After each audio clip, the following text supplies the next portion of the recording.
Imbas permasalahan kalung, Ayu Ting Ting dan Raffi Ahmad, Nagita Slavina kini masih jadi perbincangan. Setelah kemarin Ayu Ting Ting diduga plagiat kalung berlian mirip punya Nagita Slavina, kini aksi putrinya pun ikut jadi sorotan. Baru-baru ini, Bilqis Humairah Razak, putri tunggal Ayu Ting Ting minta dipanggil dengan sebutan bos kecil.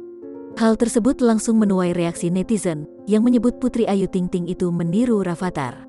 Seperti diketahui, Rafattar yang merupakan anak Raffi Ahmad dan Nagita Slavina ini sering disebut bos kecil oleh karyawan Rans. Seperti Mary, yang selalu menyebut Raffi Ahmad dengan sebutan A Bos. Dan untuk Nagita Slavina sering disebut Bu Bos atau Bos Mil karena sedang hamil. Sementara itu, Rafattar sering disebut oleh Mary dan karyawan Rans lainnya dengan sebutan bos kecil.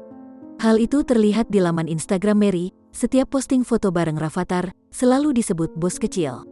Akan tetapi, kini postingan di akun Instagram Ibunda Ayu Ting Ting mendadak jadi sorotan. Dalam Instagram story-nya, Umi Kalsum awalnya memperlihatkan Bilqis, putri Ayu Ting Ting ini mengucapkan selamat ulang tahun untuk tantenya. Namun setelah itu, sambil melirik ke arah sang nenek, Bilqis lantas belak-belakan minta dipanggil dengan nama bos kecil.